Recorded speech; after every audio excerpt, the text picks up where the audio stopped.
guys, and welcome back. So today we're going to finish out our series talking about how to source good quality foods. And doing that today, I've talked about meat, we've talked about growing your own vegetables and how to source good vegetables. And today I want to talk about simply eggs. Eggs? Yes, eggs. So eggs pack a powerful punch for 70 calories. A single large egg has 70 calories, but is loaded with all kinds of nutrients. First of all, I'm going to be referring to my notes again today. They have 13 essential vitamins and minerals, as well as they're a high quality protein source. The egg whites contain some protein along with riboflavin and selenium, but the majority of the nutrients is actually in the yolk. So while I know there are a few things that we would just use egg whites for, if you really want to get the nutrients, the yolk is important. It's actually, egg yolk is one of the only sources of vitamin D that occurs naturally. Most of the time we have to either supplement that. It certainly doesn't occur naturally in many of the foods we eat, but it does occur in eggs. It also contains choline, which is essential for normal cell function. And if you're pregnant, it's a key to fetus brain development. So it's a very important nutrient. The egg yolk is also a great source of lutein and zeaxanthin, which are great antioxidants connected to eye health. They're really important to decreasing cataract risk and also slowing down macular degeneration. So this is just a few of the many vitamins and minerals that are contained in a simple egg. So let's talk a little bit about packaging, because just like meat, there are a lot of labels that we have to watch out for. If your eggs are marked local or locally produced, that means that they were raised within 400 miles of the processor. That's all that means. Vegetarian fed actually requires documentation. So if you have that on the label, that means they have to be able to support that if someone comes and asks. Now, to me, that's the key.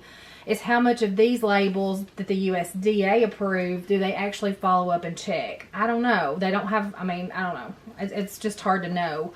I think we're better off with the certifications like we talked about with the meat last week. Antibiotics are not allowed, and so that's really not a thing. I know a lot of meats and chicken and the egg production claim antibiotic free, but they're forced to be. That's not allowed to be used in that realm. So cage free simply means this. So this is where things get hairy, and I think that sometimes I got mixed up on thinking it meant something that it didn't.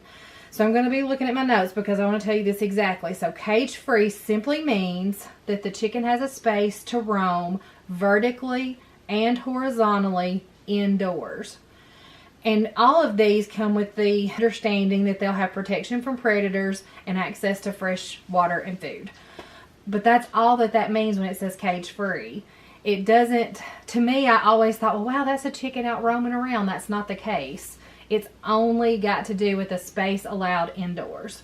Now, if it says free range or pasture fed, same thing as above. It's got to have fresh food, water, protection from predators, but they do have access to outdoors during their laying cycle. So that has a little more punch to it and is allowing the chicken to be a little more in their natural habitat and what they're used to. It also states that they'll be allowed to do their natural behaviors. They'll have a place that they can scratch, like in the dirt, and they'll have perches and nests and things like that. So that carries a little more weight, and as the chickens are able to live a little more naturally. Now, again, going back to organic, that is one of the only things that is on the label that is actually certified. So there's an agent who actually goes out to make sure that it's uncaged, free to roam, access to the outdoors, and they're fed all organic grains. So to me, again, if you're wanting to ensure that what the label says is actually happening, that certification is important because someone actually checks up on that. And the farmer pays a lot of money to have themselves inspected so that they can claim that and it's actually backed up. Alright, so again, there are many different ways that things are labeled, but we have to be careful to make sure that we understand what they actually mean.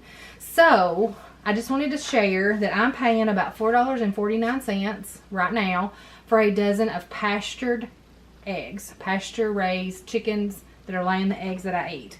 These are eggs are very versatile. You can use them in recipes. You can have them for breakfast. You can make egg salad for lunch. I mean, there's a ton of ways that you can use egg and get all of that nutrients for $4.49. That goes a long way in your budget to making sure you're having good food.